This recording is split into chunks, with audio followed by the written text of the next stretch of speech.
Good morning, everyone. How are we doing? Have I adjusted the volume on the game? I have. Good. This game doesn't save your audio settings, but that's fine. Hello, everyone. How are we all? How does everything sound? How does everything look? Can you hear me? Can you hear the game? Hello. We're off to a very strong start. I'm very not nervous. Don't worry about it.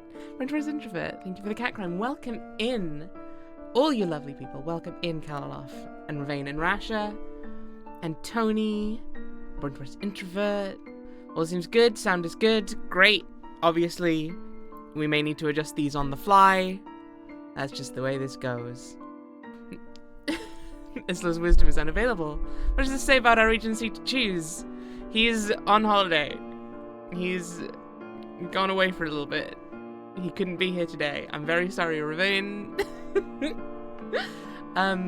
But yes, we're taking part this week in the Choose Wisely Festival, which is being hosted by Studio FUA, which I think is how that's pronounced. Might be FUA. I'm not entirely sure. But yeah, it's a festival about narrative-driven games where player choice is impactful on where the story goes, how the characters react, all of that.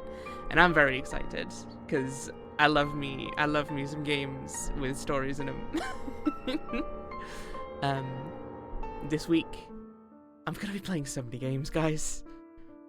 It's so many games. It could be that, Ravane. I think it is unlikely, as you say, but you know, anything's possible in an infinite universe, which apparently it's not. I don't know. I'm fine. But yes, so I'm gonna be playing a lot of games over the next week or so. I do have some days off. Thursday, I keep thinking it's Thursday to Saturday. It's not. It's Friday to Sunday. But the rest of the time, we've got long streams and hopefully a lot of chances to do some fun voice stuff. So I'm excited. Starting things off then, here we have Death in Faeology by Mushroom Mallow Games, which is a 1920s New York. Jam, thank you for subscribing. Let me know how the alerts are. I've moved them. I didn't even know that there were 53 months. My calendar stops at 12. Yes, we are firmly in December right now, which is the 53rd month, as we all know. Tom, thank you so much for subscribing. Welcome in, lovely. How are you doing? Yes, it's a 1920s New York set murder mystery visual novel, urban fantasy. I'm intrigued to see what it's all about. Also, I do want to say something that was very cute. So I've been talking back and forth with the devs of most of these games that I'm going to be playing. Sorry. I clicked out of the thing to get the email and now everything's gone wrong. It's fine. No, you're absolutely fine. If you didn't, my own brain would. It's absolutely fine. I spent all that time getting the email up and then I made it not visible. There we go. But they sent some sort of tips about, this is a demo, so this might not work quite perfectly yet, so bear in mind this and whatever. But one of their tips was, the demo can take over 2 hours if every line is read aloud, which might be tiring for your voice. Please feel free to skip some lines and don't forget to stay hydrated, which is just really sweet. It's really cute. I like that they were looking out for me like that. Like from that popular saying, remember, the Octafrointh of December tea. Yeah, exactly. Oh shit, wait. Today's the Octafrointh of December tea. Oh god. I can't believe I forgot. Now I'll be banished. Ravane, you can't say that right as I'm taking a drink. They know you but don't know you enough that you will ignore them. Look. I have very specific brain problems. You know this. Welcome in, Mum. How are you doing? Okay. I think I've said all the spiel I need to. If you want to check out the game, I have put a pinned post to the games page on Steam. If you want to find out about the festival, hopefully there'll be reminders every half hour. But I've never used timers with Mix It Up before, so I might have done it wrong. I don't know. But you can also use the !CWF command, and you'll get a link to either the festival or to the Studio FUR page, depending on whether or not the festival is running. Technically, it isn't yet. Technically, I am 8 hours early. But as we say, very specific brain problems. On that note, let's check out what Death and Faeology is all about, shall we? What is my name's not Augustine. I'm sorry to disappoint you. I'm not Augustine 2015, although maybe with Rebecca, that very normal name.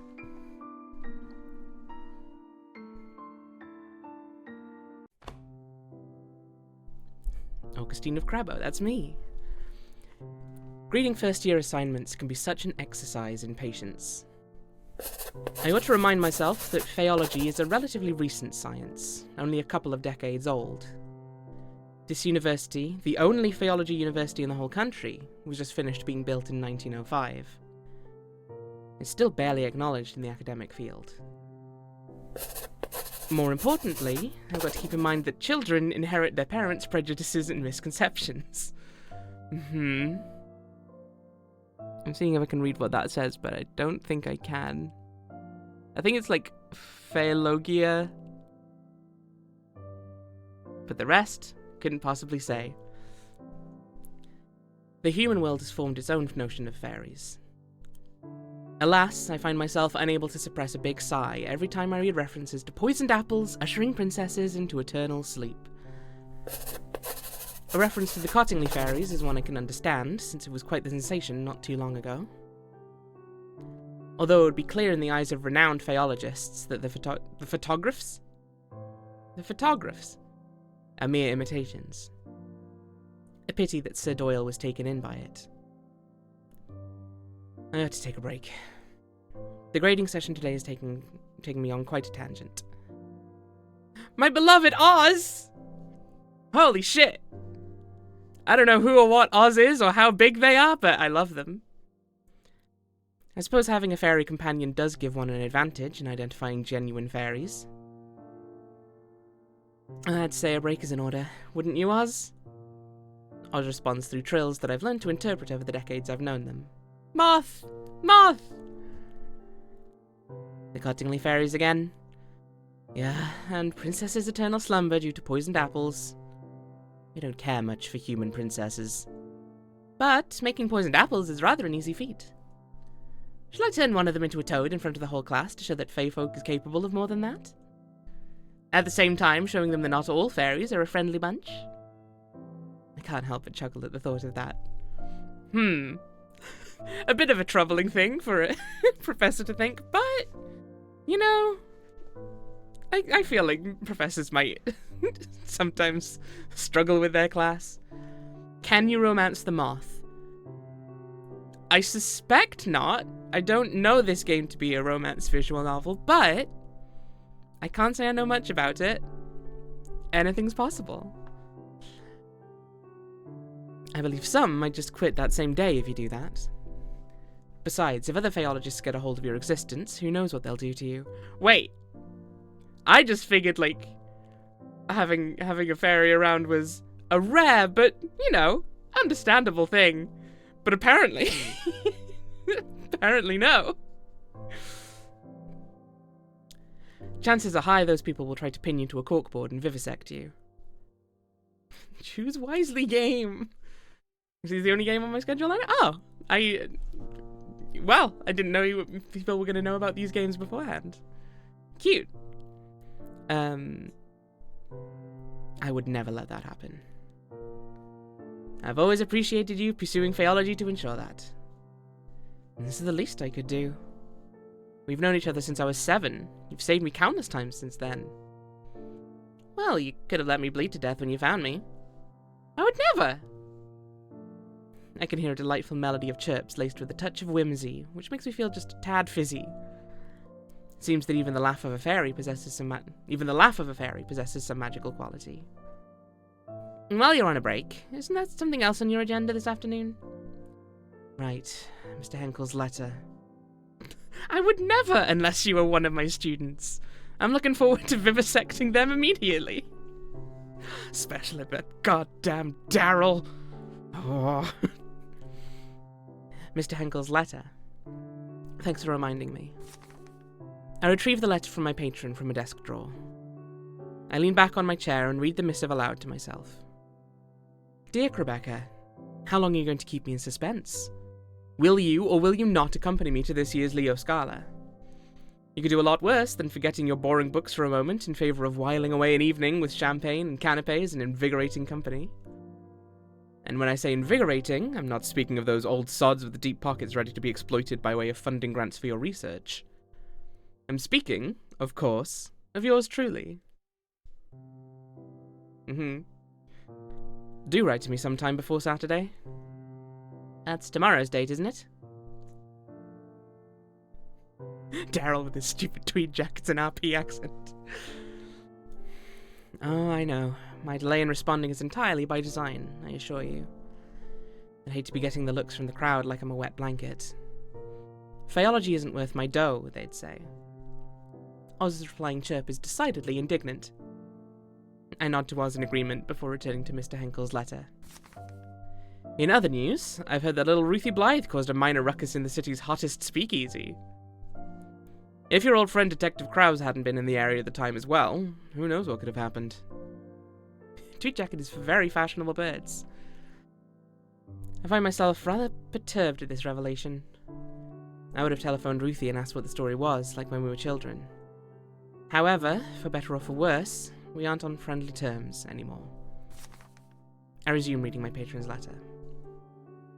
Speaking of the detective, have the two of you been keeping in contact? He gave me the cold shoulder when I crossed paths with him at last week's benefit. I couldn't help assuming that his persistently frosty treatment of me might have had something to do with you. It's unfortunate that the extensive bonds you have with him should end in a rather bitter taste. As you've told me more than once, when it was good, there was nothing else quite like it.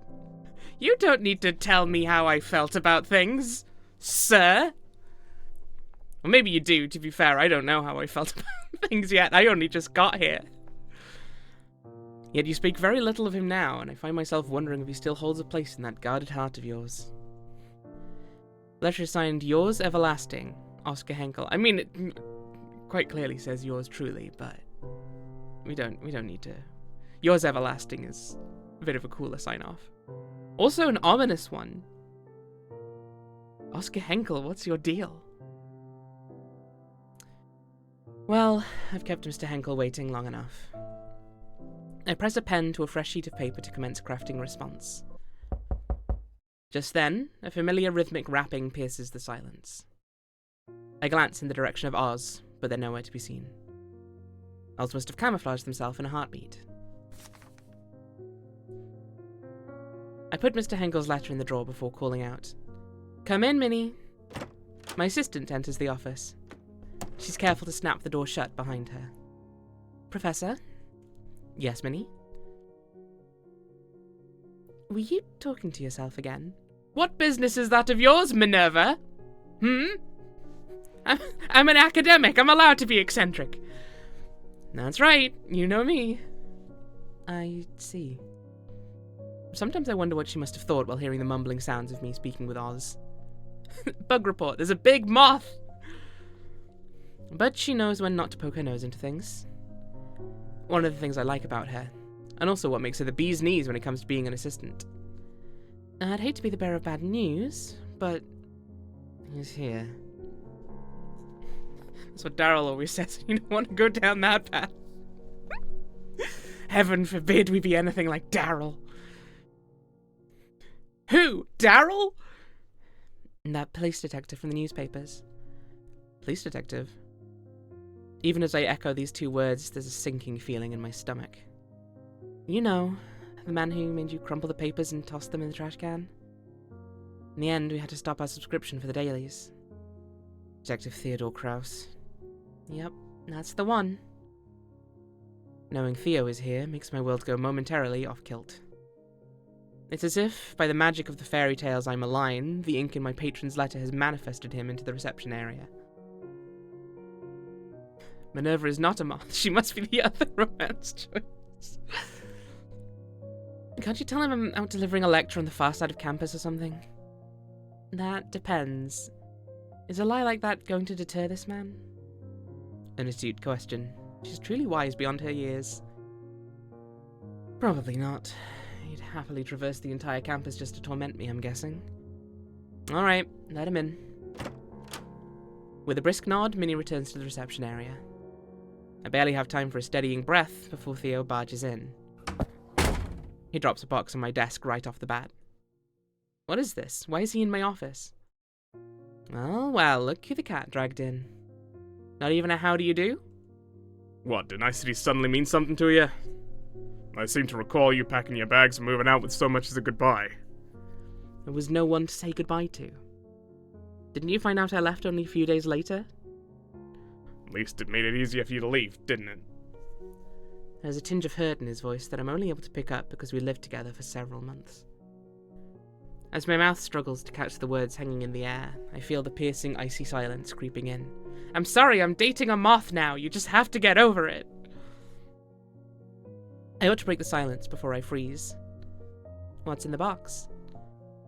He lets out a deep sigh that rather sounds like relief. Your things that somehow you didn't take with you when you left. Even that oddly crafted handkerchief you loved so much. That handkerchief was a gift for you. I see the corner of his mouth twitch. He's lying. What should I do with this information? Let's reach out for the box to check. I quickly stretch out my hand to the box. He's just as fast in catching my wrist before I can open it. I withdraw my hand from his grip swiftly, like a startled bird soaring into the sky.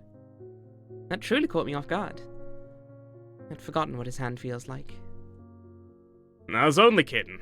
Though you really haven't changed much, have you? You just went straight for it. He sounds amused and slightly pleased, as if he just confirmed the accuracy of one of his deductions. God damn it! We played right into his hands! Neither have you. I threw all of it away right after you vanished. He says with a subtle squint in his left eye, another lying tell of his. Can't help but sigh at his antics. Of course you did. So, what's really in the box? Want to take a guess? I do have an idea. Is it a head? It better not be another head, Theodore. Knowing him, he'd sooner face the whole Al Capone gang by himself and take their bullets before coming to visit me. This must be way more important than our poignant history. Case evidence? I've seen boxes like this one before, but never one quite so large. It's a really big case, isn't it? He nods. It's a moth scratching post. Biggest of my career. And to come to me of all people? You must be at your wit's end about this. He looks away as if trying to hide how galling the circumstances at hand are. Truth be told, I'd rather face the whole Al Capone gang and take their bullets than have to see you again. Aha! Now he's playing into our hands, idiot! Gee, that stings a little. So why... hold on a minute. You think this has some sort of connection to fairies? He flicks his tongue in exasperation. Seems I've hit the bullseye. We stopped talking about fairies at some point when we were still together. Those talks always led to a heated discussion and then into arguments because nothing I could say could change his skepticism toward mystical beings. This is certainly the chance to tease him about it, though it might be unwise considering the emotional peril he must have gone through to get here. What should I do next? I do kind of want to tease him. But also, I feel like maybe we're more here just for business and we want him out of our goddamn office. He's a cop, so if you pick the wrong option, he'll probably shoot you. You know what, Ravane, you make a strong point. Do we though? Do we though? Ask more about his thoughts. I know this must be hard for you, but I can't help if you don't say anything. He sighs. You're right. Difficult as it is to admit, the things you told me before about fairies and whatnot might have helped to make sense of this case. But I have to say, for the sake of my sanity, I still don't believe they exist. Fair enough. He appears pleasantly surprised by my answer, as though he was expecting a quarrel right around the corner. Little did he know, I've learned that it's moot to try to explain the otherworldly beings to him. So, what makes this case so significant? Why do you think it relates to fairies? Are you even allowed to tell me? I hear the sound of a chuckle under the breath like a bolt from the blue. For a brief moment, his gaze on mine seems to revert to how it used to be, until the seriousness returns to his face. First things first, since I'm leading the investigation, I do have some discretion on what details to divulge and to whom. That is, if the confidant can bring value to the investigation. And I've known you for a fact that you can be discreet. Slightly odd wording, but that's fine. Still, I must ask you sworn secrecy on this matter. You got it. So, tell me about the case. Why does it seem to be of paramount importance? It's a multiple murder case, potentially perpetrated by a single culprit. The victims are chiefly middle-aged women residing north of the city. They're from old money families, types that make regular appearances at high society events. I see. No wonder you're all tensed up. You're one of those. You're telling me. Chief took me off every other case and insisted I put all my time and effort into this. It's only a matter of time until the press catches wind and makes a circus of everything. With some of the victims' peculiar manners of death... He pauses. This is where the fairies come in. He silently stares and then sighs. I swear I must be losing my mind. You've got this. Now he draws in a long, deep breath. 3 of the victims had a manner of death that the unit has never seen or heard of before. The strangest case is the one where the body seemingly hardened into bony tissue overnight. Blech. Ugh. Oh no! Oh no! Her corpse almost looked like a carved wooden statue. Oh, I've heard of something like that before. Of course you have. I frown at him. Don't start now. He clears his throat abashedly. Without finding out what caused these deaths, and more importantly who did this, the press could spin the stories out of control. I don't want to imagine the looks on victims' families' faces if and when the papers are making a razz of these poor women's deaths. And then the third one reportedly died of cringe. Oh yeah, I've heard of that too. Besides, what kind of depraved, sick bastard goes around murdering women in such a way? The city's already running on fumes. Crime's becoming more rampant day by day. People shouldn't have to look over their shoulder every night. It's no way to live. Even as he lapses into silence, I say nothing. Hey, the timer seems to be working. Amazing. It's not just the city. The rise in crime is bleeding him dry too. Yet I'm unsure of what words could soothe those who are fighting it on the front line. I've never been where they are. The frown lines between his eyebrows grow deeper. You know, considering the victim's background, having these murders being exaggerated in papers would pressure the families to insist on closing the case as soon as possible. No matter the cost. No matter who's to blame. You're right. Innocent people are going to bear the brunt for this. This is a terrible situation. I feel my stomach churning. My arms cross on instinct, trying to hold my own disquietude in place. Is there anything you can do? I'm just one man. Try as I might, I can't keep those rotten police brats from lining their pockets. Nothing but a pack of lowlifes in high places.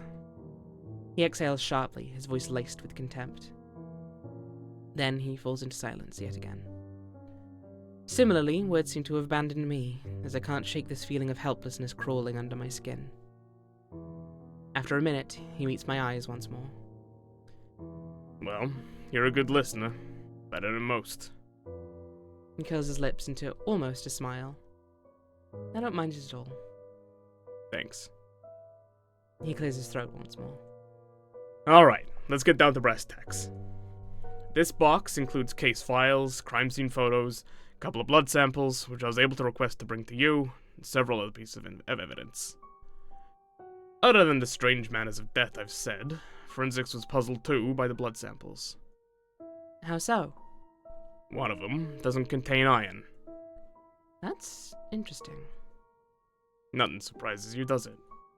Well, about this peculiarity, I'd bring up something from my fairy books, but you'd always find a way to deny it. What about that? I'm still investigating the possibility of unknown drugs or poison that somehow caused these oddities. But I'd be a fool to not go after my hunches and look into all possibilities. What about robbery? What if they stole the iron from someone's blood? You ever think about that, Theo? I don't think you did. It's ruled out. No fingerprints, no evidence of breaking in, nothing been stolen. Motives? Revenge? We're still interviewing the city's elites, looking for the possible motives. But it takes time. You know how it is. Yeah, of course. They're very busy. Speaking of city elites, I know people who can be very helpful in getting some inside information. Refer this case to the Faeolog Squad immediately! It's happening again! His expression turns sour at full tilt. Who? That man? I said people, but yes, that man would be particularly helpful in this matter. He scoffs brazenly and doesn't even try to hide it. Even at the first meeting with Mr. Henkel, there was some inexplicable tension between the two. Theo said something about Mr. Henkel feeling off, and always hated it whenever I had something to do with him. Is Mr. Henkel some kind of fairy beast? I bet he is. If he's everlasting, he's gotta be. Either that, maybe he's... maybe he's an iron from blood thief. There really should be a better name for that. Or he's just hot. You know what, Ravane? Fair point. Could just be simple jealousy. Case in point. Though it might just be jealousy in disguise. You know I'm right. Even if he's barely in the newspapers, he's most likely at the pinnacle of high society. And I don't think he'll mind if I ask him a few things about this. Why, of course. So we've got a soft spot for you. Hell, he's probably carrying a torch for you for a long time, judging by the way he follows you everywhere. Well, he happened to be interested in Faeology and has a lot of money to allow its development. Look at you, all ready to defend him. What, are you to an item now? I might have steered this reunion right back to where we were months ago by bringing up Mr. Henkel. But it was necessary to mention him. I don't know anybody else who would have that much information about high society. Besides, there's never really been anything, even when we did go to fundraising events together from time to time. It was strictly business. Yet again, Theo seems to lose his reason whenever we talk about Mr. Henkel. I don't have the time or the energy to argue with him. What should I do? Argue with him anyway!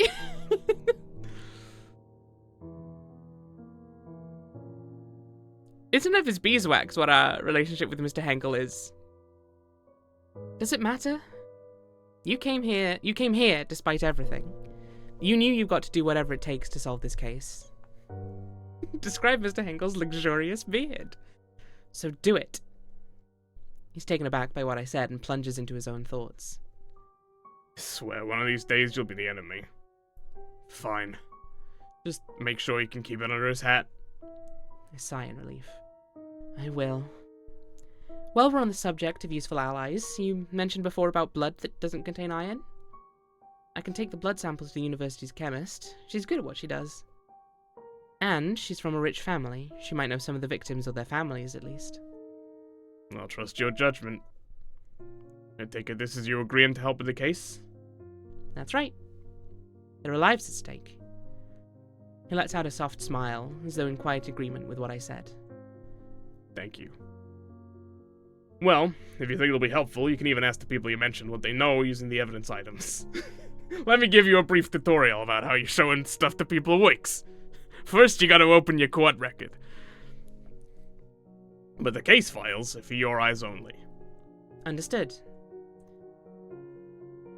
Vincenza, welcome in. How you doing, lovely?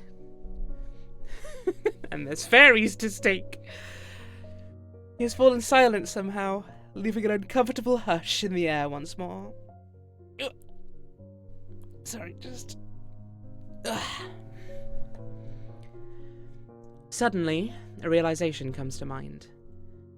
Does this mean you'd be willing to hear about fairies? About Faeology? That depends. If this was, indeed, fairy doings, and if through your investigation you can provide solid theories on 3 things: the culprit, their method of murder, and their motives. Supported by evidence, of course. Now I'm sticking with the idea that it's a logical explanation, an earthly one, for now. Fair enough. Oh, thank you very much, Vincenzo. That's really kind.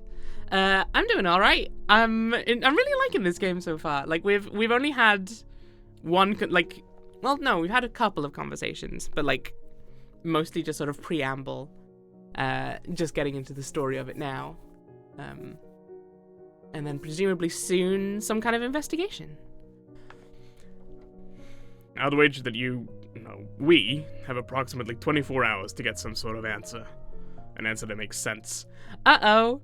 Is there a time limit? Uh-oh. I can feel the papers are close to getting the story.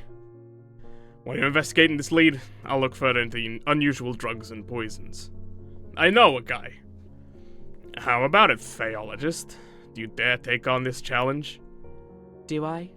No, in fact. Accept the challenge, or I'll help even without being challenged. Thank you very much.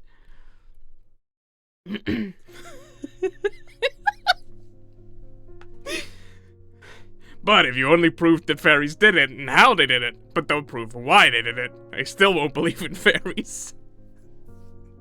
Well, you get to work, I'll investigate unusual drugs.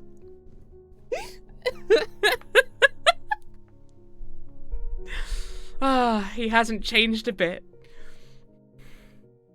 Yeah, we accept the challenge. Bring it on, detective. And this brings a grin to his almost consistent brooding expression. Good. If you need anything from me, just ring me. Aye, sir. But you need to promise me that you'll not just hear me out, but also keep an open mind on fairy topics if I succeed in what you asked. I promise. But I can't promise not to scoff from time to time. That's good enough. I ought to get going. Maybe this will be an opportunity for you to increase Faeology's credibility in the eyes of the academics. Maybe. I mean, it seems like we're doing alright. We got a pretty big office here. It seems like some detective has been following the tiny part of Faeology in the newspaper. Says you. The one who had to stop the daily paper subscription just because some detective kept getting the headlines. How do you... Oop. Before I could finish, he had walked towards the door and opened it. See you tomorrow, around the same time. I hear the door close. Hey! I exclaim with a hint of frustration. After some thought, I realized that he must have noticed the missing newspaper on my desk and my assistant's. Reading papers was part of my daily routine when we were together. I could only shake my head in disbelief. Detective's just bitter he can't be romanced. He had his chance. I'm all about the moth now. He hasn't changed much either. As I'm reminiscing about a few moments of our past relationship, Oz reveals himself again, now that we're all alone. That was quite the reunion. It was quite the reunion indeed. He hasn't changed at all, has he? I suppose. Although, you don't have any obligation to help him. I know. But I've already agreed. Very well, just don't overwork yourself.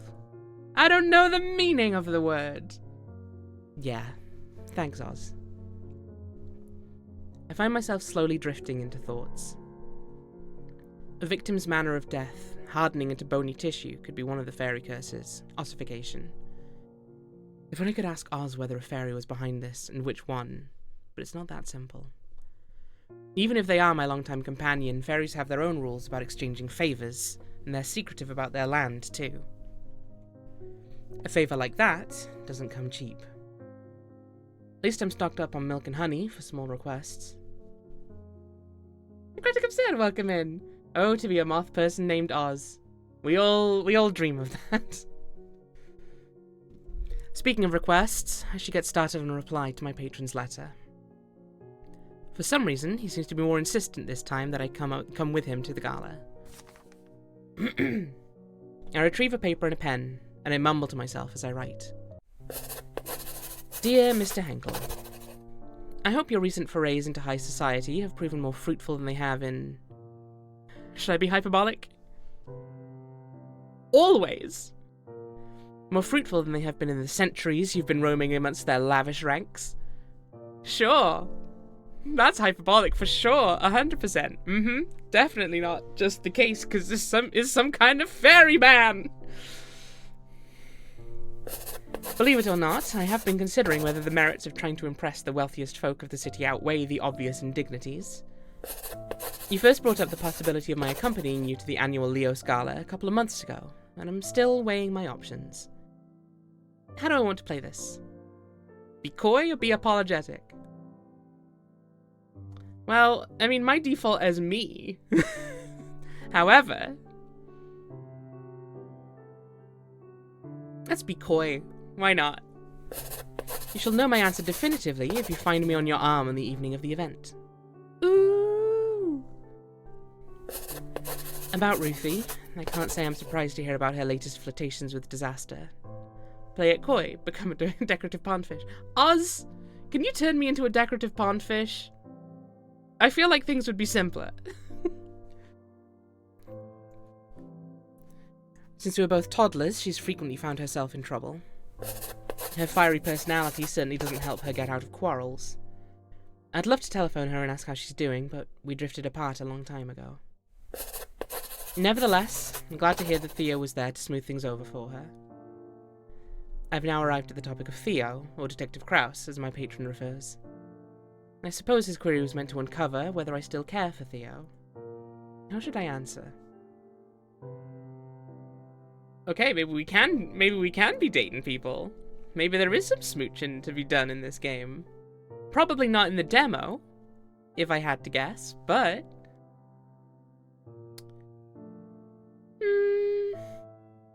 How do I feel about the conversations we just had? I feel like there's maybe still something there. Sometimes my thoughts wander back to him. I murmur under my breath as I write. As for Theo, I must be honest that sometimes my thoughts wander back to him. However, such thoughts are fleeting at best. I have not a single moment of regret over the decision to end it. Upon signing off, I seal the letter with wax. I then turn toward my trusted Fae. Oz, can I please trouble you with something? You want me to deliver this letter to your patron, don't you? Indeed, time is of the essence here. As always, please take care not to catch anybody's attention. You'll see it by tomorrow morning, I'm sure. It would be my pleasure. Thank you, Oz. I'm off. I'll see you later today. I watch as Oz flits out of my office window and vanishes. Once the Fae is gone, I call my assistant to my office. Yes, Professor? Hold on 1 second. I rifle through the contents of the box. Carefully, I extract the blood samples that Theo mentioned. They appear to be stored in test tubes. Would you mind asking Dr. Rayford to analyze these blood samples? I'll do that, sure. As I hand the samples to her, I notice that she looks like she wants to say something. Over the 2 years we've been working together, I've picked up on a few of her tells. What is it, Minnie? How'd it go with the detective? If you don't mind my asking. Oh, no, not at all. He's the same as always. There's lingering beef, of course, but we've sort of managed to put it aside for something more important. He's brought me a rather significant case that he suspects might have some supernatural elements, as hard as it was for him to admit it. Oh, good for him. I can't help but grin at her remark. I'm glad it didn't end in a shouting match, at least. Yeah, me too. I'll deliver the blood samples now, Professor. Thank you, Minnie. Minnie hurries out. I'm alone in my office again. Remembering the conversation about the case, I'm suddenly engulfed by unexplainable, eerie feelings. I should start the investigation right away. All right, drag and drop item from the inventory of the desk. I had something in the advice about this. It's easier not to stack items, keep only a few on the desk at once during the investigation phase. Very well. Drag and drop items from the inventory to the desk. Select an item in the records, then press the icon to open the inspector. Read insights you've gathered. See the details in it. Now we gaming! Now we do some investigation. Is this the person that lost their blood? I feel like is probably the case.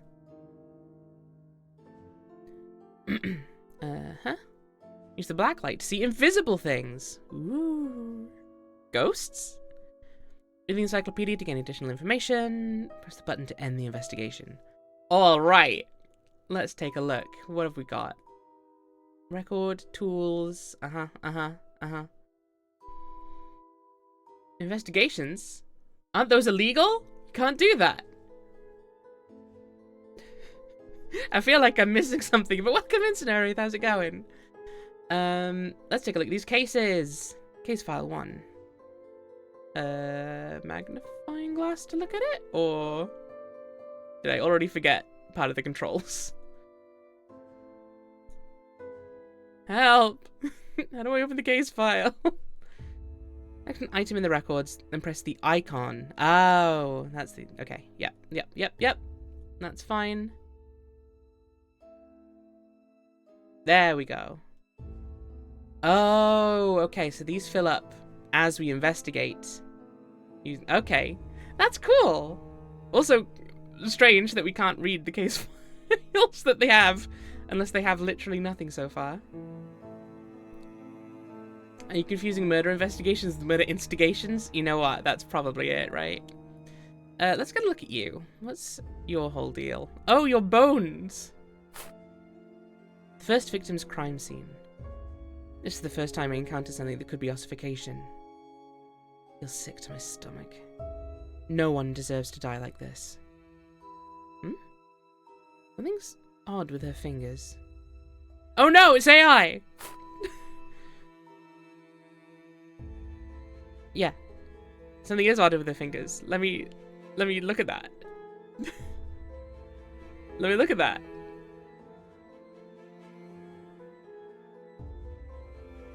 Oh. Yeah. I mean, the fact that I keep saying the same thing over and over again feels like something's going wrong. First victim's crime scene. Yeah. Something's odd with her fingers. Is there something I'm missing, or is that just, now that I've seen that, that's the information we've garnered? Is that one of these cases? Well, that's the first victim, so it would be there. Susan Moore. Also too many fingers. It seems to be the second victim's crime scene. Her complexion. It's not quite the pale hue of death. Far paler than should be possible, almost drained of colour. Something's odd with her fingers. It is! Something is odd with her fingers.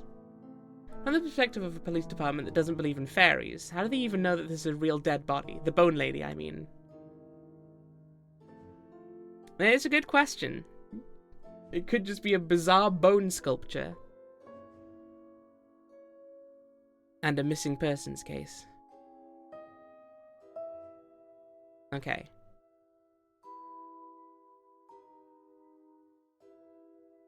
But yeah, too many fingies. Is there anything to be found in this? Or maybe there's something in the encyclopedia about too many fingies.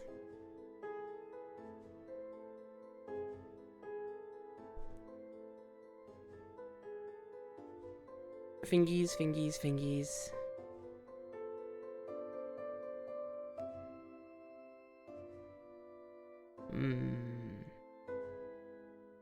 Notable incident. Changeling. There are unconfirmed rumors that some high fays like to capture humans and bring them into the fairyland for purposes such as forced reproduction, servitude, ritualized combat for their amusement, and so on. Ugh. The fairies leave changelings behind to mask their absence. A changeling is composed of several fae, typically of the parasitic type, magically transformed to look almost exactly like an abducted human. Due to the complexity of the Fae magic required to create a changeling, the enchantment almost always goes awry. Anomalies common among changelings include an extra finger or an extra toe.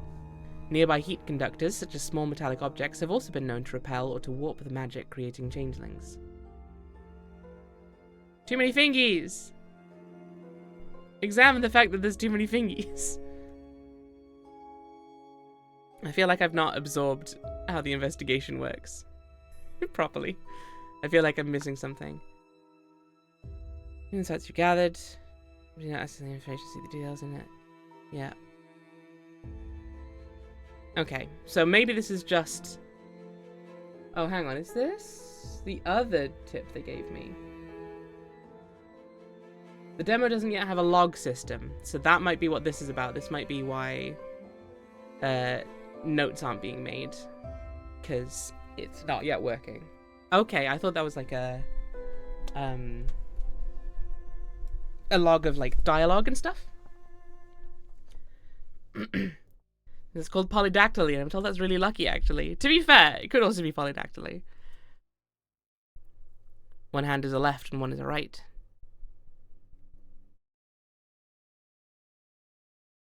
That does tend to happen. Parasitic fairies. Fairies with limited magic consistently to feed off other sources of energies, such as blood. However, blood, hormones, emotions, and life force. However, the mechanisms and rates at which these drainage processes occur are greatly varied. So it seems we're maybe dealing with parasitic fairies, because they're involved in changelings, which is definitely happening, or likely happening. And boy howdy, at least one of them's been drained of blood. Oh. Yep, too many fingies again. It's the third victim's crime scene. Her fingers. I've seen corpses before, but never like this. There's another strange thing about her fingers. There is. Can I also see about this? Is that pertinent to anything?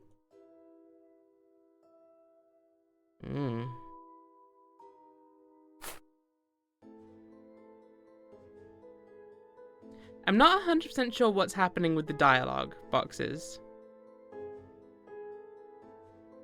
Like, I don't seem to be able to trigger them at will. They just kind of happen sometimes. And the fact that they're saying the same thing doesn't necessarily feel intentional. But maybe I am just missing something. The normal number of fingies! This is the fourth victim's crime scene. Poor girl. It's a cruel thing to see youth being stolen so abruptly. Yeah.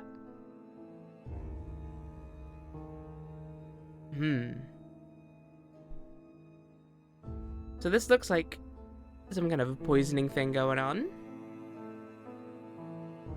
Whether we have anything about that is unclear. Beneath the black light, scribe magic. Ooh. Yeah, let's see if... I mean, I don't imagine we'll be getting anything from these pictures, because they're just photos. But the objects, maybe so. Okay. Let's keep going.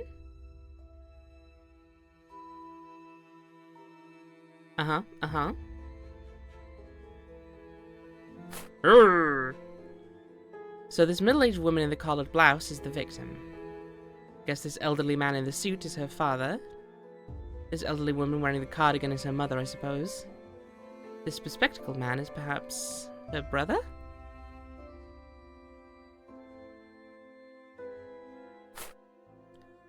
So this middle-aged woman with the pearls is the victim.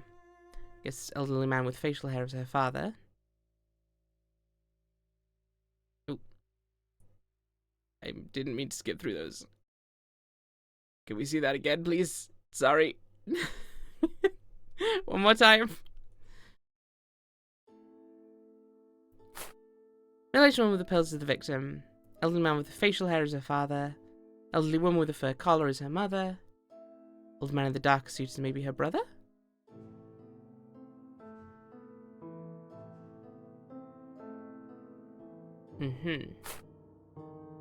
Yep. Yep. Yep. Yep. Yep. Yep. Okay. Let's put these back. Take a look at some of our items. Aha, here's the thing that was on the... Uh-oh! An invitation to the Leo Scala! We're going to that! Oh. Oh no. Or we're probably going to that. I feel like, given that it's now related to the case somehow, or potentially at least, probably we're going. A patron invited me to this event. I'm still uncertain if I want to attend. Request the honour of your presence at the annual Leo Scala, Saturday 20th of October, 8 o'clock in the evening. Formal attire requested. Excuse me. We got anything on this? Doesn't look like it. Alright. Back you go then. Can we take out both of these at the same time? We can! Maybe we shouldn't though. Okay, let's take a look at this box? I've seen this makeup powder somewhere recently. It's from Nectar Bell. Have you considered wearing glasses instead of looking at everything through a magnifying glass? Well, that's less fun though. If you're getting a chance to do an investigation, you gotta use a magnifying glass just for the aesthetic of it more than anything. It's a cruel thing to see youth stolen so abruptly. It's also a very popular 30th birthday card. This must have belonged to one of them, but which? I wonder if the owner likes the box design and carrying it around in her pocket since it's already used up. Perhaps the chemist has some interesting insight since her family owns the brand. Oh. Well, ain't that a coincidence? Ain't that a fascinating little bit of detail? Can we see this anywhere in these pictures? No, I don't think we can. Oops.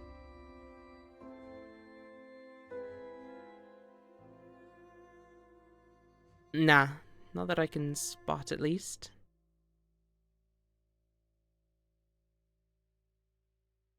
Okay, let's put these back. Wait, oh no, I've messed up the order of these. This was the second one, this is the first one. This was the third one, this was the fourth one? Oh, hang on, I've not looked at any of the pictures with this.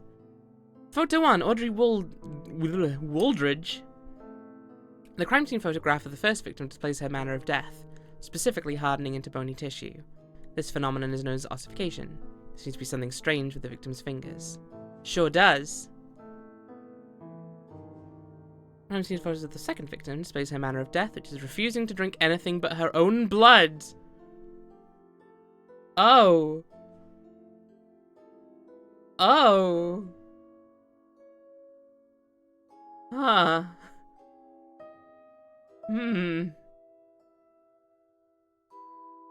That's troubling, to say the least. Do we have... I mean, that does sound maybe again like parasitic fairy. But... drinking their own blood, though? That just doesn't make sense. That's just bad survival tactics. Okay, we'll read the encyclopedia in detail in a sec. Let's take a look at the rest of the photos. Oh no, this is number 4. The crime scene photograph of the fourth victim, Mary Hatcher, displays her manner of death. She was seemingly poisoned. There is nothing odd in the photograph. So why is it included in this case file? Edna Niblett. The crime scene photograph of the third victim displays her manner of death, specifically gnawing her own fingers down to the bone. Apart from the wounds from gnawing, there is another strange thing about the victim's fingers. Did she have too many fingers on both hands? Just the one. Just the one, it looks like. That's why she's named Niblett. Yeah, it's a family tradition. Huh? Wooldridge family photo. The first victim, Audrey Wooldridge, and her family. The photograph shows the second victim, Susan Moore, and her family. Ah, I thought Audrey was a lot older than she is, but that's just the bones. I think that's just the bones texture. Okay. What say you? Never seen a coin like this. It looks rare. Anything like it in the encyclopedia?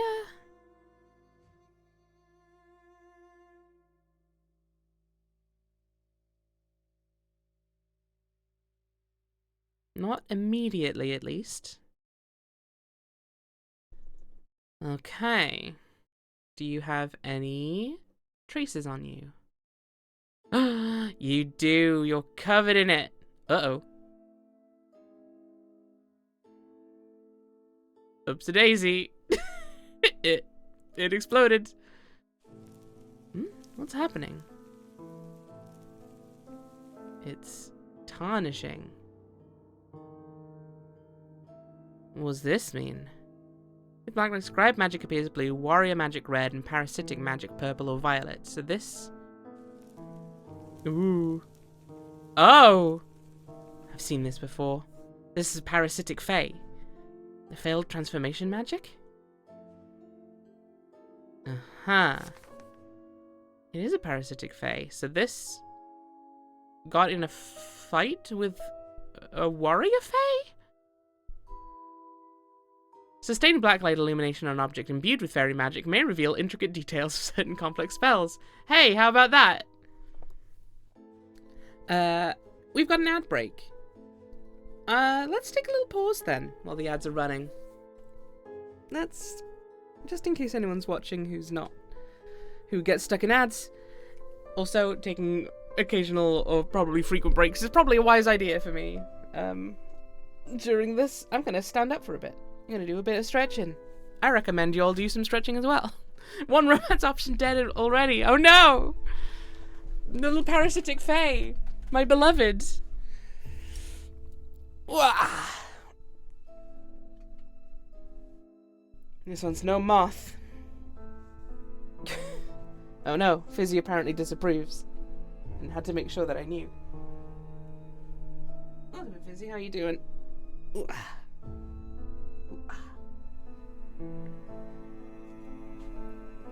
I think I need to be especially careful to stretch regularly during these streams because the back of my chair broke 2 days ago. So it no longer has a backrest that functions, and that's a shame. Woohoo! Thank you, Snorri, for fixing my weird body. I could go refill my water, but it's still about half full. And here's a problem. Did I hit it with a hammer? I didn't hit it with a hammer, no. I was just leaning back. To be fair, I was leaning back and bouncing a bit. And it went and it was scurry. To be fair, I do have a wall, like, right behind my chair as well. So, worst case scenario, I can use that to lean against as well. But I do feel a bit worried doing that. Doesn't quite feel right, you know?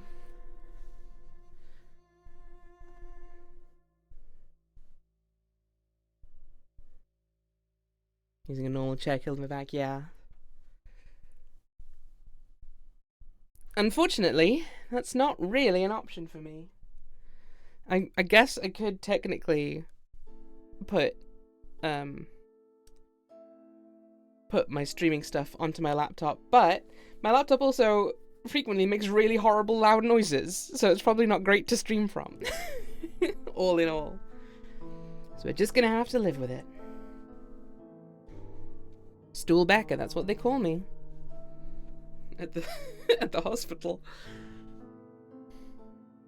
I just will not stop submitting stool samples. No matter how much they ask. Not an option for me either. I haven't had a laptop for years. Well. Ow. Hey, let's not crush my foot with my chair, shall we? That sounds like a good idea, yeah? Okay. Let's get back to it.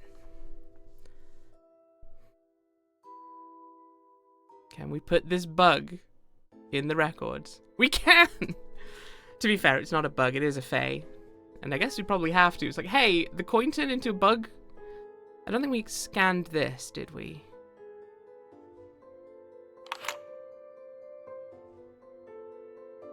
Nothing abnormal here from the looks, but let's just sustain the illumination for a little bit.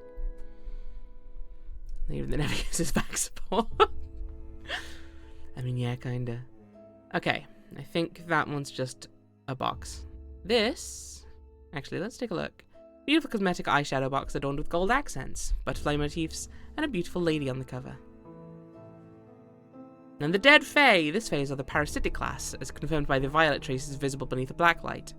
It also shows some traces of red. Yeah, so seemingly got in a fight with a warrior fae? Probably?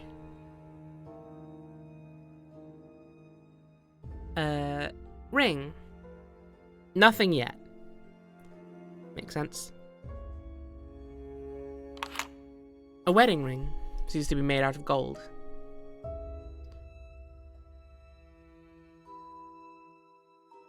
Okay, so this has... mostly parasitic? Maybe a tiny bit of warrior energy on it?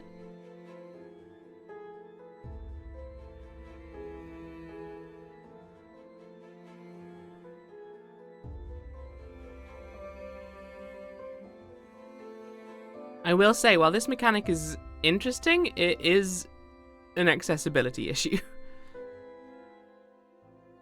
I mean, I guess it gets added to the record, but still, like, it's less of an immediate thing. Mostly violence and red traces, yeah, cool. Okay, can we... So we don't add anything to the case files, it would seem. Unless I'm just missing something. Name, Audrey Waldridge, age 51 years old. I am just missing something. Manner of death, hardening into bony tissue. From afar, the corpse looks like a carved wooden statue. Time of death, around 1 p.m. Victim profile, an affluent middle-aged woman in the city. Police report. The victim reported hearing strange noises and seeing strange phenomena in the days immediately preceding her death. The interviewing officer suspected, due to the victim's strange behaviour, involvement in occult matters. Forensic report. No traces of drugs or poisons from what could be extracted from the body. Further autopsy is still in progress due to the victim's manner of death. Waldridge. Now that's a familiar name. Is it? Do tell me.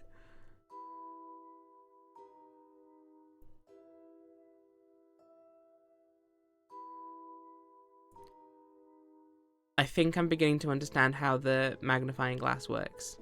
Because the black light was only scanning while I was actively holding it. So I think maybe it's just a matter of sustained holding the mouse over an object. It's not like investigating specific small details. I think that's the case. I might be wrong. Name, Susan Moore, age 40 years old. Manner of death, refusing to drink anything but her own blood. Time of death, around 11 a.m.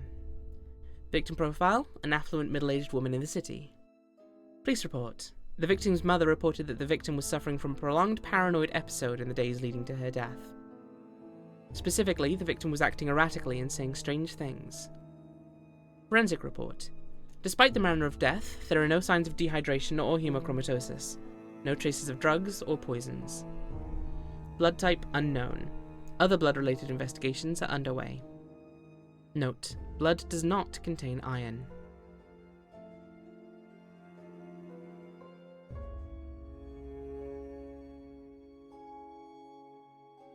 Name: Edna Niblet, age 64 years old. Manner of death: gnawing her own fingers down to the bone. Time of death: around 10 a.m. It feels very Higurashi. Victim profile: an affluent middle-aged woman in the city. Police report. A friend of the victim reported that she visited the victim's residence to drop off an invitation shortly prior to the victim's death. The friend also wanted to check on the victim's well-being, as she had allegedly been acting strangely at a party the night before. According to the friend, she witnessed an emotionally charged conversation between the victim and a young factory girl. However, the friend didn't think much of the interaction at the time. At the crime scene, the invitation card dropped off by the friend was seen close to the victim's corpse and was taken in as evidence. Forensic report. No traces of drugs or poisons. Blood type unknown. Other blood-related investigations are underway. Note: blood does not contain iron.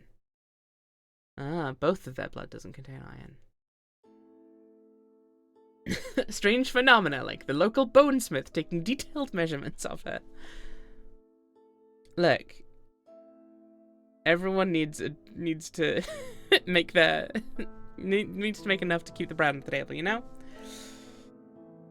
Name: Mary Hatcher, age 19 years old. Manner of death: death from shock due to arsenic poisoning. Time of death around 6 p.m. Victim profile: a young factory girl. Despite not fitting the trend of the previous victim profiles, she has been preliminarily included in this case because she was seen having a heated conversation with a third victim shortly before that victim's death. Police report. The victim's father described her as not acting like herself in the days before she passed. Shortly before her death, the victim visited the police station. According to the interviewing officer, she seemed to be on the brink of confessing something when a look of terror suddenly crossed her face. She then appeared to change her mind. Well, I never! Last words of woman who died of shock. She hurriedly left the station without saying anything further to the interviewing officer. Forensic report. Prior to death, the victim suffered from violent abdominal cramping, followed by diarrhea and vomiting, consistent with the effects of arsenic poisoning. Traces of said poison can be found in blood type A, and the glass she was drinking from near the time of death. Note: blood contains iron and other elements commonly found in human blood. Well, that's a relief. Shame about the arsenic, but you know. Okay, so there was nothing suspicious, or nothing fey on the invitation. Let's take a quick look through the encyclopedia. Fey and insects. Some Faeologists have applied Darwin's theory of natural selection to Feykind by putting them in the same genealogical line as insects, especially the Lepidoptera group, which includes moths and butterflies. This is supported by their similarities to each other. Beneath a special black light, some species of butterflies can glow by having a chemical known as phosphorus, which fairies also have. The similarities of fairykind to insects, as well as birds and others in the animal kingdom, manifest in terms of the variance of fairy magical abilities. One magical skill possessed by some fae is transfiguration, which is similar to metamorphosis. Wielders of transfigurative spells can make themselves or fellow fae take on another form, including appearing human. Making other fae take on forms? That's interesting. Many high faes have heightened powers of suggestion through the emission of toxins capable of causing hypnosis or illusions. Although quite rare, some high faes can transform living beings into solid objects, such as stone or bone. Another example of fae magic is invisibility, which is similar to camouflage. There may be other types of magical powers that have not yet been documented. Fae factions and conflict. There are two main factions of high fae, the scribes and the warriors. The scribes are known for their defensive magic and their intelligence. The warriors are known for their power and their offensive magic. Meanwhile, the low fae faction is comprised of faes with limited parasitic magic. They are a widely maligned species that like to consume human blood, hormones, and even souls. The history of fae class conflict is not very well documented. It appears that there are quarrels between these factions, so there is a certain level of disdain for the other faction. However, disputes also occur between fairies of the same faction. Nonetheless, both factions of high fae deem parasites despicable low fae due to the limited and parasitic nature of their magic. Blacklight. All fairy kinds seem to be weak against iron, although a small amount of iron, such as in meat or blood, does not seem to ward off fairies. Historically, cold iron was often forged as weapons and used to repel fairy magic. The intricate use of iron, combined with physics and chemistry, is applied by Faeologists to develop a special blacklight to detect and distinguish the magical essence of the three main types of Fae. So was this tool ours? Or did this come with the case box? Beneath the Blacklight, we've read that one. Scribe Fairies. The scribes are high fays who are capable of expressing benevolence and kindness that is similar to humans' kindness, and they tend to be friendlier to humans. However, this kindness is only shown in the form of favour exchanges, and they do not go out of their way to help others like humans would. The scribe magic that assists humans is contingent upon the favour that humans deliver to them. For example, some scribe fae may use their magic to give blessings to humans who have done very special favours or boons for them via inheritable, invisible markings such as sigils or birthmarks. I don't remember seeing any sigils on those pictures, at least. Or birthmarks.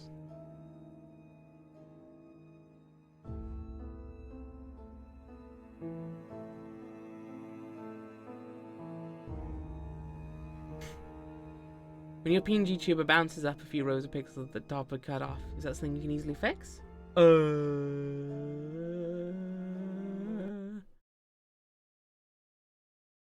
Ah! Yes. Apparently so. Let's find a middle ground. That'll do. That'll do!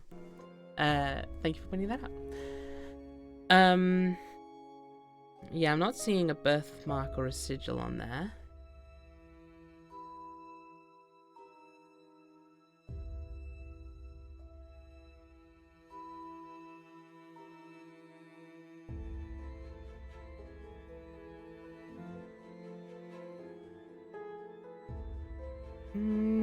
There's something going on around the eyes here, but that's... maybe blood? There might be something on the wrist there, but that might just be like a thread.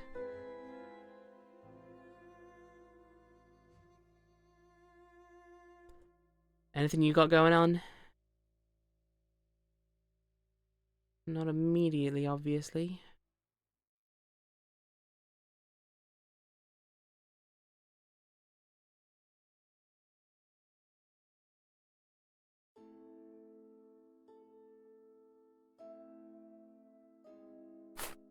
Nope. Sorry, I'm sorry. Didn't want to do that.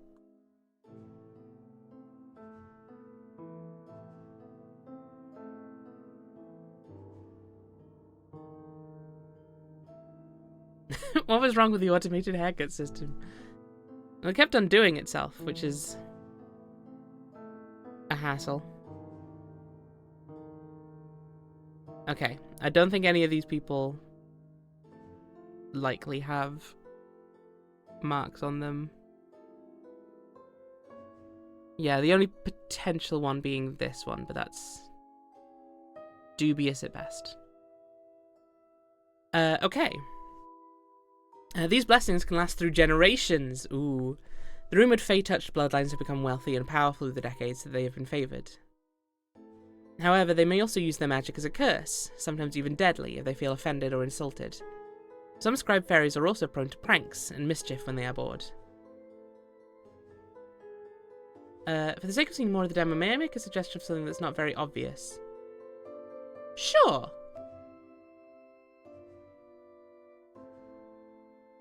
Warrior fairies. The high fays of the warrior faction frequently reside in groups and are territorial. They are protective of their troops and tend to be unfriendly towards outsiders. The blacklight works on photos of things too. Oh. Oh.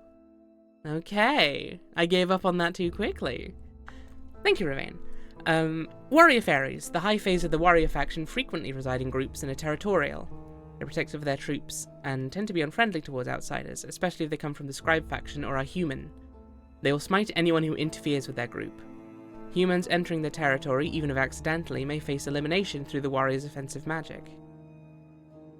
Although fairy warriors typically remain within their own kind and seldom venture beyond the boundaries of the fairy realm, they are known for their aggressive temperament and volatile disposition. Caution is strongly advised when encountering and interacting with these beings. Parasitic fairies. Fairies with limited magic consistently need to feed off other sources of it. We read that one. Okay. Well, let's take a look at these photos then.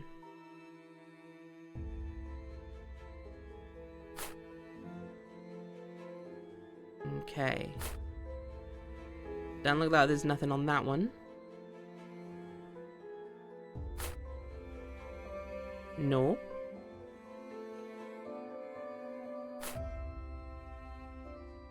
No.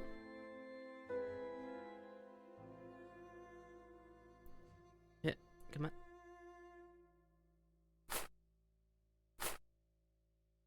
No. I saw something on their hands. That's Scribe Fae, baby! Uh-huh. That's the dad? Right. Interesting. Interesting. Wait, was that on her hand? Anyone else got them? No, just her. Okay. Okay. Interesting. And then, yeah, these combine the markings in the hands of 2 people. Okay, I think I scanned everything else though, right?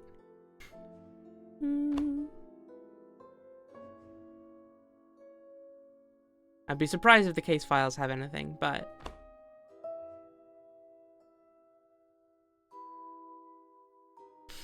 Hi, 20, welcome in. How's it going? How very dare you? We'll come back to that one. We're not playing their game till tomorrow. Okay, yeah. Magnifying glass has a little sad face with 3 eyes. This one's the black light. This one's the magnifying glass. The encyclopedia back. Are you sure you want to end the investigation now? I think so. Oh, it's nighttime suddenly. We were looking at that for a while, to be fair. A knock on the door makes me glance up from my desk. I realize the sun has set while I've been absorbed in the investigation. Come in. My assistant enters the office. Dr. Rayford has arrived to drop off the blood samples, and she wants to talk to you. Already? Yes, she's just outside the door. I must say, I'm pleasantly surprised at her work speed. Can you shine the black light through the magnifying glass, set stuff on fire? I mean, we did kind of set that one parasitic Fae on fire, in a way. A knock on the door made me glance up from my desk, crikey. Alright, send her in. Minnie nods. She returns to the reception area. Dr. Florence Rayford enters. It's been only 3 years since she's worked at this university, but she's proven her reliability more often than not. Good evening, Professor. Good evening, Doctor. Dr. Rayford hands over the blood samples. She also gives me her lab report. Here you go. Thank you. So, what have you found? The most peculiar thing is that there's no iron in one of the blood samples. Say, is this fairy related? Her question prompts me to ask myself to what extent of the case can I have divulged to her. Theo did say that I may ask the patron or her for information using some of the evidence. Although she has knowledge of fairies and their curses, can she handle seeing crime scene photographs? As I return from my thoughts, I notice her voice has taken on a higher pitch. This is so exciting! Are you working with the police? Does this mean that we'll get better credibility in the eyes of the public? Oh my, we're going to be in the newspaper, aren't we? And not on the usual corner spots, too. Oh, I can hardly contain myself. It appears she took my silence as a yes. It's good that she's excited about the possibility of advancement for Faeology, but her cheerful disposition can sometimes be rather overstimulating. As if on cue, a knock on the door arrives to spare me. This specific sound is familiar. More familiar than when my assistant knocks. Special delivery. Mr. Henkel's hands are empty. And what, pray, might you be bringing for me? Is it you? Are you the special delivery, Mr. Henkel? If you wish to call me special, then I certainly won't stop you. But I did bring a box of huckleberry muffins for your office. Minerva was instantly enamored by their buttery scent. She's currently feasting on them. Good girl. We can only hope she'll leave a muffin apiece for the rest of us. Oh, hello there, Florence. I didn't expect to see you in this office. Hello, Mr. Henkel. Fancy seeing you here. Although you do have a habit of making this office your sole stop on campus. She chuckles. Look how he's flaunting the fact that he has 5 fingers. And that's just because this is where all my money went. A well-spent investment, nonetheless. He makes a retort at Dr. Rayford, but throws a subtle smile in my direction. How cheeky. So, Florence, what's been occupying your time as of late? She looks at me briefly, possibly wondering whether she should tell him about what she did for me. The usual matters, I suppose. I tried asking your father about you at the last soiree. However, he confessed he didn't have the faintest idea. You must tell me more about your chemical research one of these days. The colorful pursuits of you young academics thrill me to no end. You know I can't share all that much, Mr. Henkel. Unless, of course, you find yourself in the position to become the chemistry department's benefactor. Then all their secrets are yours. A more playful giggle escapes her lips this time. I'm afraid I'm all tapped out, financially speaking. Oh, I'm not buying that one, not for a second. He's telling fibs, isn't he, Professor? Well, now, I certainly don't want to get in the middle of the money talk of the rich. Wish I had that information, Doctor. It would make proposing for research much easier, with a bit of delicate leverage, naturally. Mr. Henkel laughs in amusement. I feel I should ask the reason he's here before this conversation takes an odd turn. On another note, Mr. Henkel, did you get my letter? Is that the real reason you dropped by? Upon recalling that I asked Oz to insert the letter into his mailbox only this afternoon, I'm about to retract these questions. Unexpectedly, though, he bows his head in assent. Your words have always had this immersive impact on me. Perhaps that is why you are such an effective educator. Whenever I encounter your written language, I long to hear it spoken post-haste. Are you putting a spell on your letters by any chance? I don't know! I didn't get a chance to scan it with a blacklight. Am I? Am I doing that? Oz, are you doing that? I think you're the one with all the spells, Mr. Henkel. Your muffins, for one, have always been successful in getting Minnie's guards down. Oh dear, you two are making me blush. I suppose it's time to take my leave and let you both be. I'm due somewhere shortly anyhow. Oh no, that might not be necessary. I can't stay long either. Mr. Henkel lapses into silence as he continues staring into my eyes. It's difficult to maintain eye contact with him, but even harder to look away. I wonder what I should do. I ought to discuss the case, but both of them seem to be in a hurry. Should I tell Mr. Henkel to return another day since I need to have an important conversation with Dr. Rayford right away? Or should I dismiss the chemist and meet with my patron now? There are benefits to either choice. Soliciting Dr. Rayford's opinion on the case may be a good idea. She could share more insight on the chemistry side of the case. Her parents own a successful company that produces the powder makeup in evidence. She would also know the social happenings among the wealthy elites. On the other hand, Mr. Henkel is also a viable candidate for an interview. His connections within high society know no bounds. Everybody seems to know him one way or another. He might know things Dr. Rayford doesn't. Since he's been funding my research for a long time, he's also more familiar with fairy topics. Whom should I interview? Let's chat with Dr. Rayford for now. Dr. Rayford, would you mind staying a little longer? I'd like to hear your opinion about something. Dr. Rayford glances at me, and then Mr. Henkel, then back at me with a glimmer of mischief in her smile. Are you sure, Professor? I let out a resigned sigh. Sometimes it can be quite difficult to deal with her teasing. Yes. When I address my patron once more, regret colours my tone. Mr. Henkel, would you mind coming back another day? I have something crucial to discuss with the doctor at present. No, of course. I understand your scientific pursuits precede all else. I wouldn't have it any other way. Thank you for dropping off those muffins. He only replies with a smile. I'll see you soon, right? As soon as possible, I promise. Mr. Henkel and Dr. Rayford exchange brief goodbyes. My patron then departs. I'm alone with the chemist again. Doctor, I might need your further assistance regarding the blood samples, and also something more pressing. So it is true, you are working with the police. I suppose. Detective Krauss consulted me this morning about an ongoing criminal case. Oh, do I sense some old flame flickering back to life? Your eyes are tricking you, Doctor. It's been ashes for a long time now, and nothing has changed. There's a hint of disbelief in her eyes, but I won't indulge in her playful teasing, as there is a more important matter at hand. I clear my throat. So, I would also like to ask you for information, as you may be acquainted with some of the families or their friends and families. With some of the victims or their friends and families. Alright.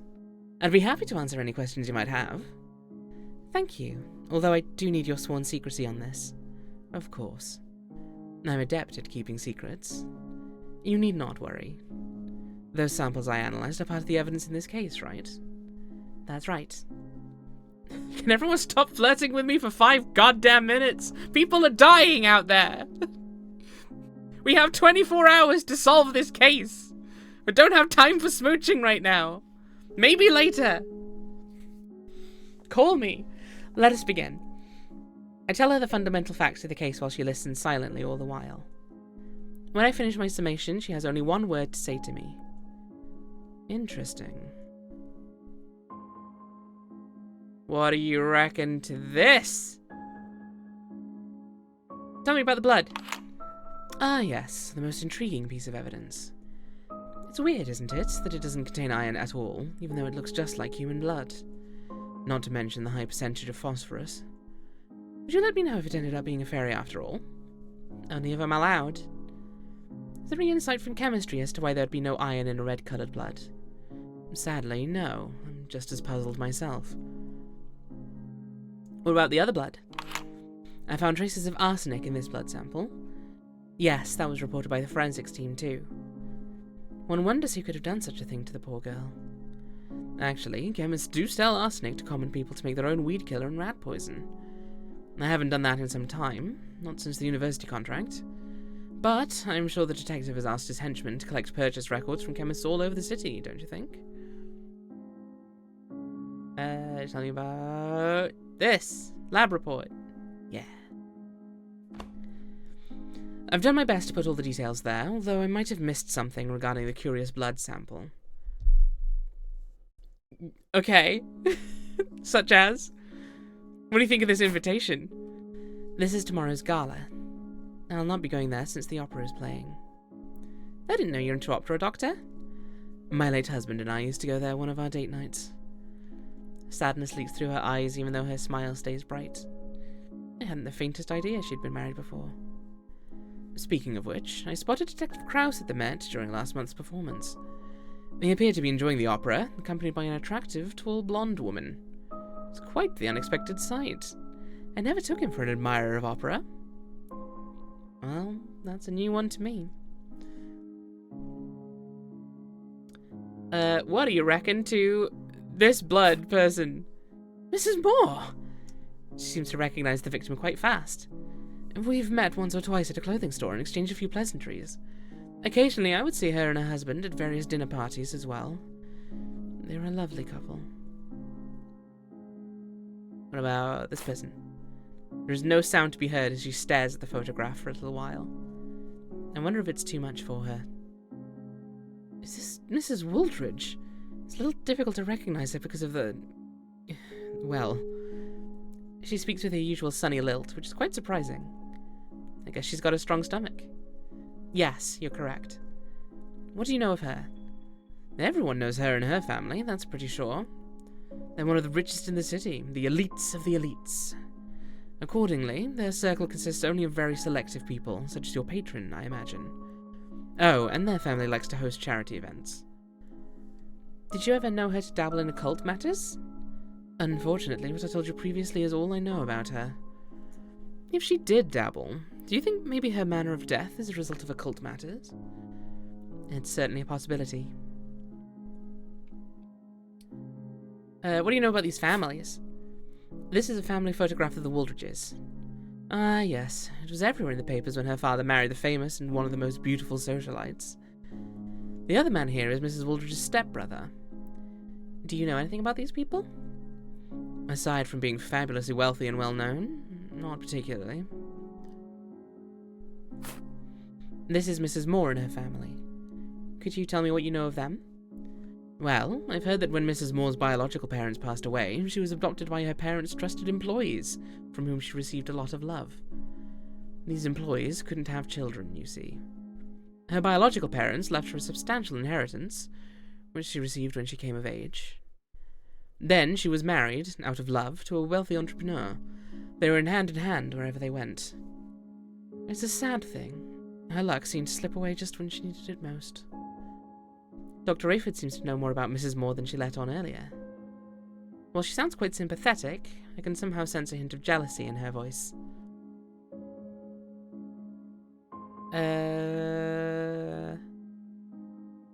Yeah, let's show the rest of the photos. Oh yes, I know her, although I can't seem to recall her name. Mrs. Niblet. That's right! I saw her quite often at the auction, only going for rare coins. As usual, the winning bid was hers. I wonder if some of those coins carried some sort of curse, as they came from God knows where. Sure did, it was full of a bug! Do you happen to know this girl? Unfortunately, no, I don't know her. It's surprising that she seemed rather unfazed by quite the gruesome photographs. I wonder if she'd seen worse deaths caused by chemicals. Although, even if I had seen worse, I doubt I could muster such cheer. I'd never realized this peculiar side of her. I feel like I should be making her sound more cheerful based on the sound of this. Ah, my parents' greatest achievement. It's one of the things I wanted to ask you, Doctor. I don't know much about makeup. How popular is this powder among high society? Ah, she's maimed so many chemistry students. The powder has been the craze lately among the upper class, since my parents have successfully gotten Mary Pickford to do its advertisement. Advertisement. The one pronunciation that's not one that exists. Well, I'll be.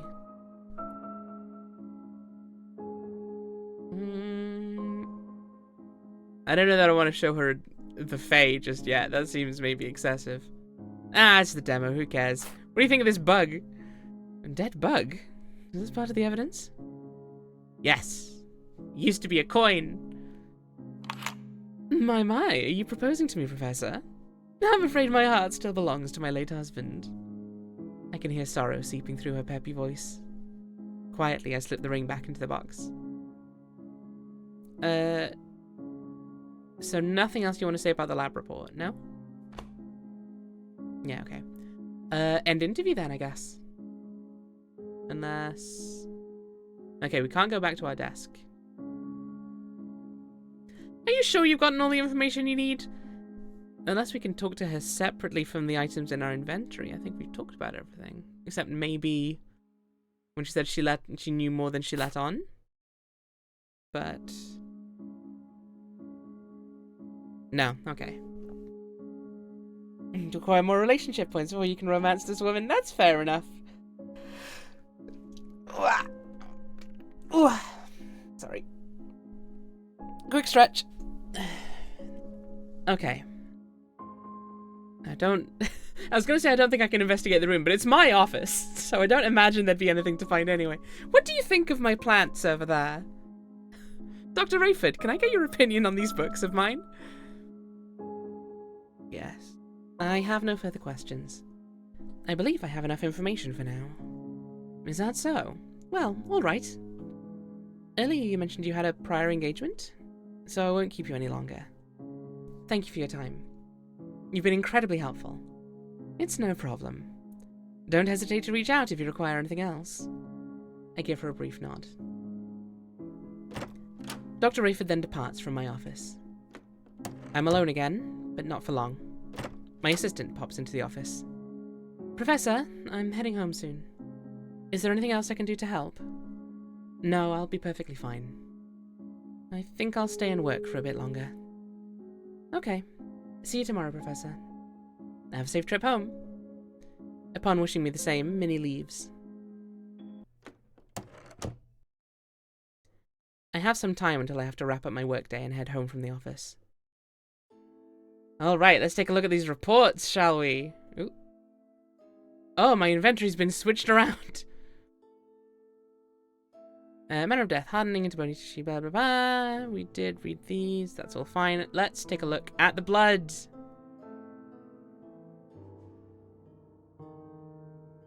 I've read somewhere that most insects don't have iron in their blood. Oh. Arsenic, huh? Arsenic, huh? Uh-huh. Yep. Mm-hmm.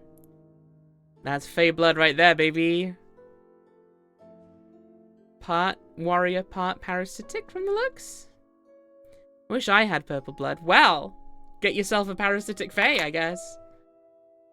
I don't know that it's advisable for your health, but that's how you go about doing it from the looks.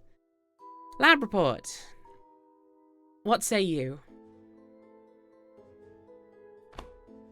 This is Dr. Rayford's lab report on the blood samples. The content is quite similar to the forensic report. While elements similarly found in human blood, such as phosphorus, carbohydrates, and some proteins, are found in the third victim's blood, it doesn't contain iron.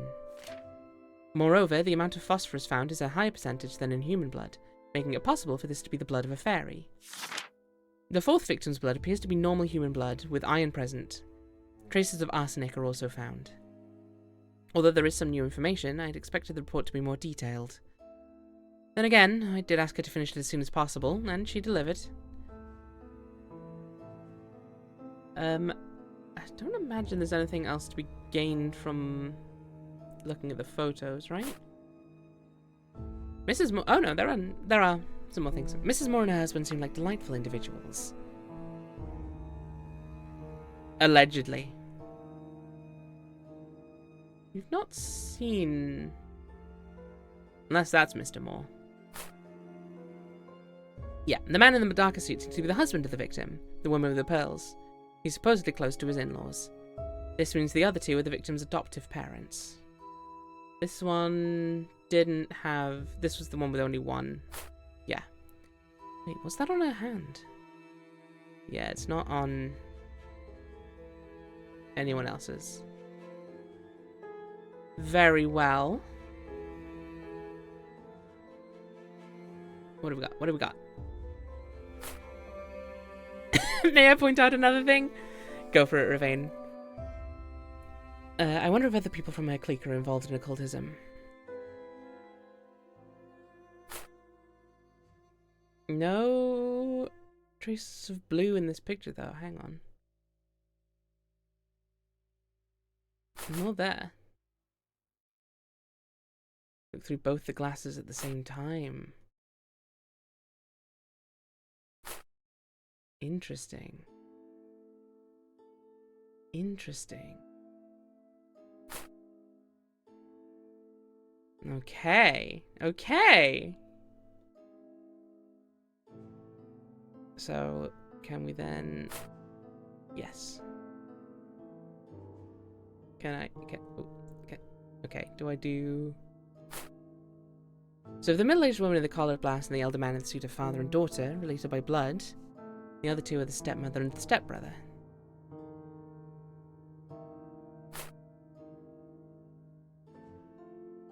Is there, like, a particular mechanic to using them both at the same time, or is it just overlay one and then use the other?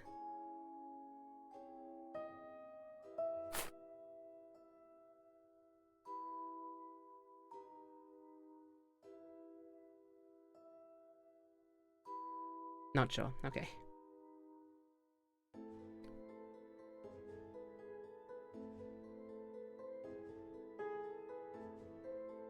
That is cool, though. I'm worried that I'm not getting unlocks that I'm supposed to be. We'll put the blood on top of the magnifying glass. I'd never see it coming. Is there microscopic traces of fairy stuff in the other blood? I say microscopic, just small. No, doesn't seem so. Seems to be very much just regular blood. Very well.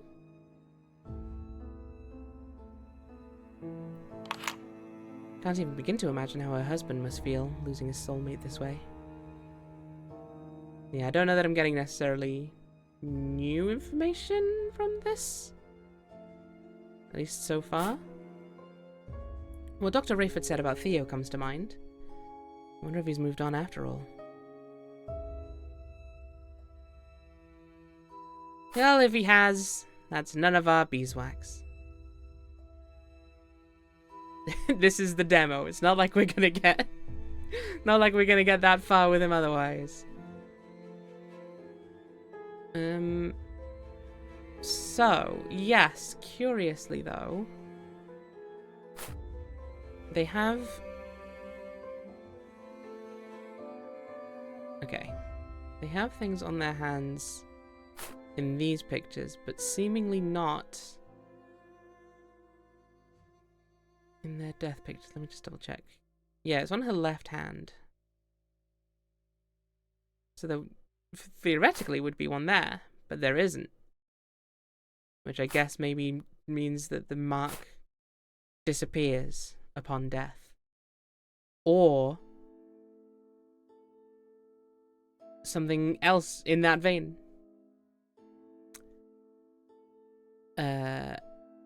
Are we going to get any new information if we analyze these? I don't think so.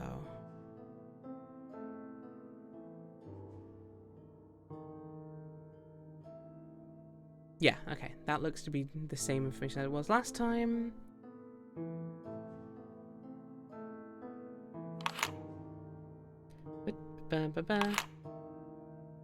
Okay, nothing Fae on that from the looks. No surprise this powder has been all the rage with the upper set. They managed to get Mary Pickford the advertisements. Must have been where I knew it from. I don't know. That's not correct. Uh-oh. Uh-oh. I'm not entirely sure what I've done for that. But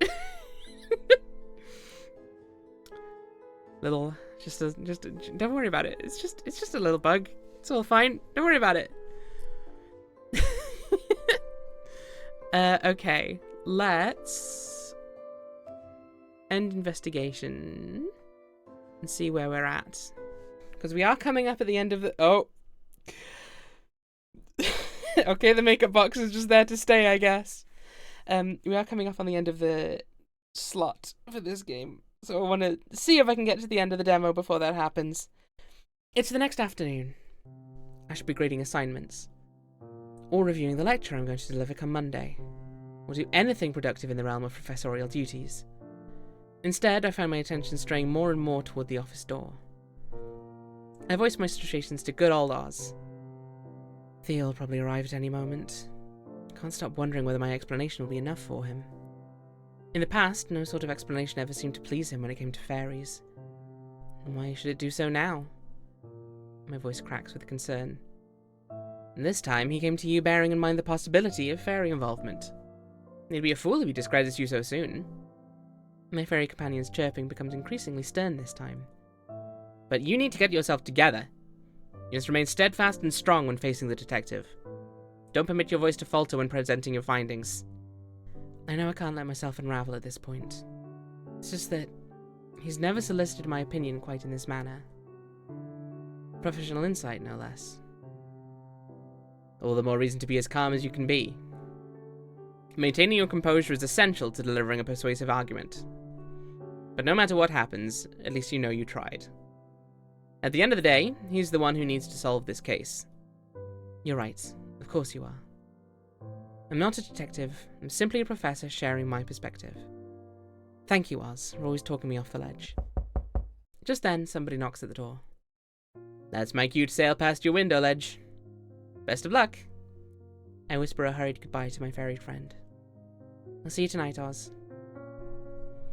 Once Oz has flown out, I direct my attention toward the door. Come in. My assistant marches in.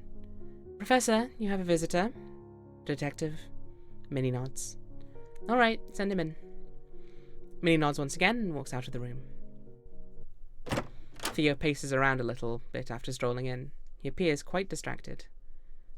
That knock felt like it was right on the back of my skull. It is very real. He finally stops and opens his mouth. So, what have you learned? I take a deep breath. Here it goes. I have to present my findings to perhaps the most sought-after detective in the police force. Theo investigates cases right where the crime scenes unfolded. He's agonizingly familiar with the grit and the grime of the city's darkest recesses. Meanwhile, as a professor, my expertise primarily revolves around the nebulous, the theoretical. I must do my best to stay calm and collected, just as Oz suggested. I've read the case files. Victims' odd behaviours shortly before death could be due to hypnotic spells from fairies. The fourth victim went to the police station, but before she said anything, it seemed she saw something that scared her away. What if she saw something not human? And the manner of death... He interrupts me before I can finish. I have no time for assumptions. The papers telephoned our department this morning, said they'd found out about some of these deaths. So that's why he looks agitated. The chief is preparing a statement for tomorrow regarding this. So I'll just cut to the chase. Is there fairy involvement? Yes. Yes, I'm certain of it. I found a fairy. It's right here. I can tell his interest is piqued. However, I'd like to first lay out the basics, since I'm pretty sure you've discarded the things I've told you in the past. He grumbles, as if in admission of my statement. So far, we've identified 3 classes of fairies: warrior, scribe, and parasitic fae. I clicked out of the game. Warriors have strong offensive magic, scribe's magic tends to be defensive, and parasitic magic is, well, parasitic. Who boned Mrs. Waldridge?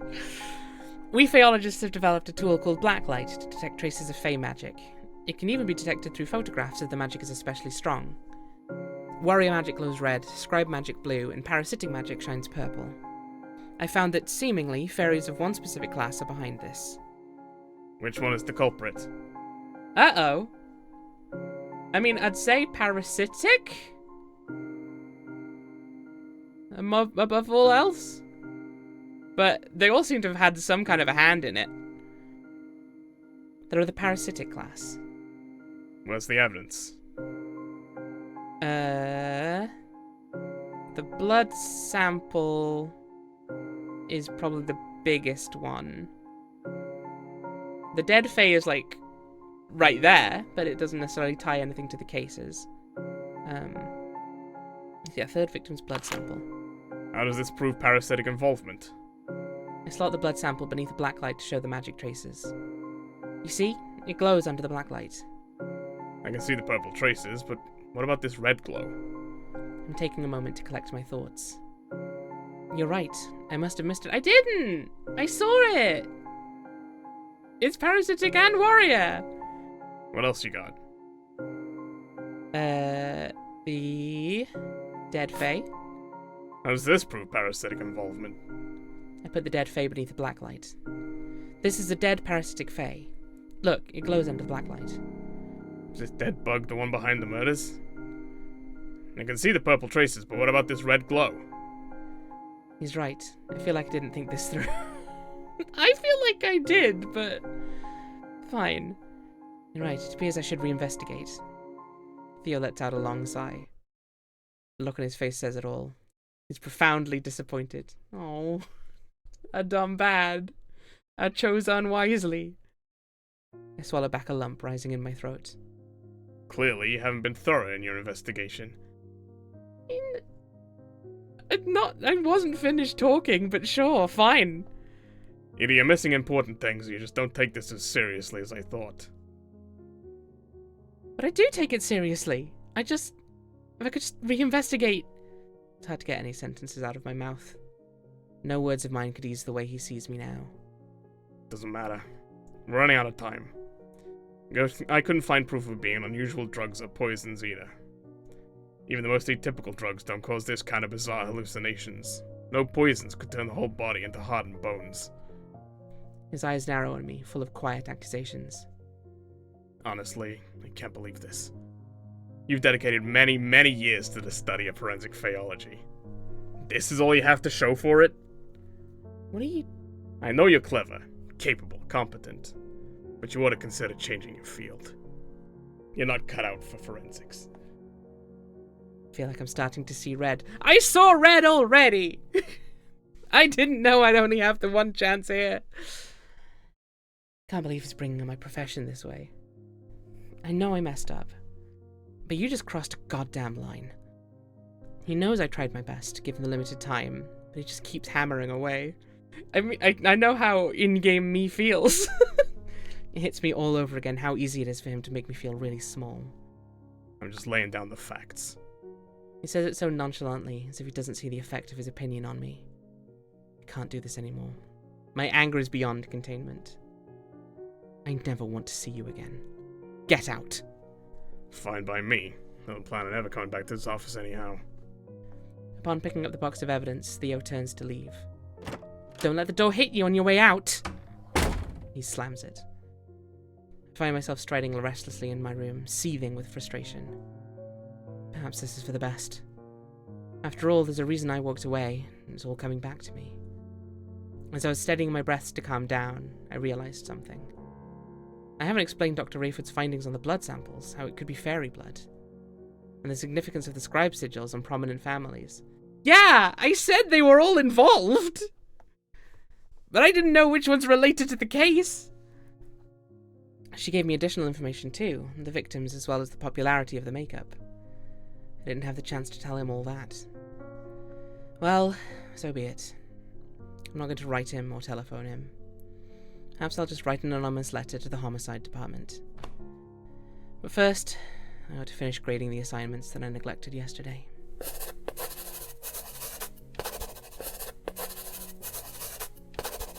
It's been an hour and a half since I forced myself to get back to work, yet my anger hasn't subsided. Then it strikes me. I'm no more angry at Theo than I am at myself. How did I fail this? Why wasn't I thorough enough? Still, that doesn't give him the right to talk to me like that. I bury my face in my hands as I realize that I've merely been spinning in circles. Professor, is this a bad time? I look at her in shock.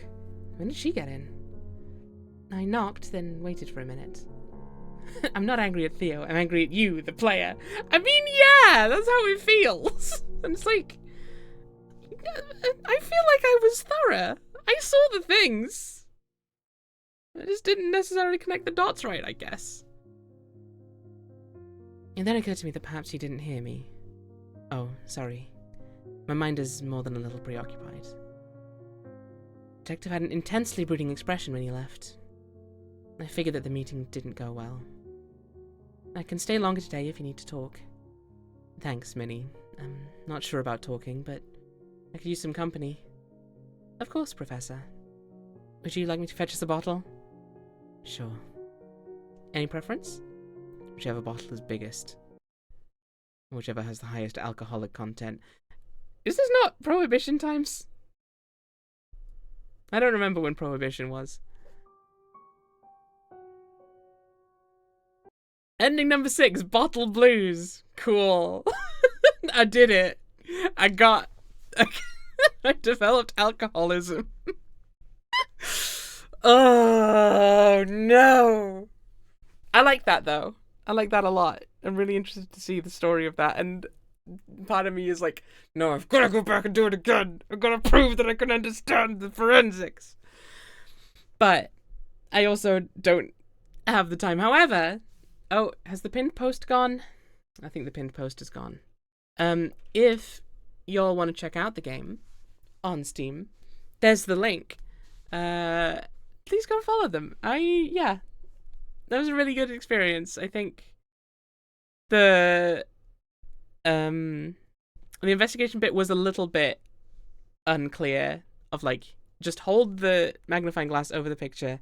You're not looking for specific things to like trigger information, I guess. But it's been 2 hours. Take a break. Switch games and start a new recording. I will. I'm a drunk. I am. Oh God. I'm a fraud. Anyway, not speaking of being a fraud, having established that I'm a fraud, I'm going to take a break and queue up our next game. Thanks to you, our dearest player, if you figured out the right order to present the evidence, that is. Only then. Otherwise, you ruined everything.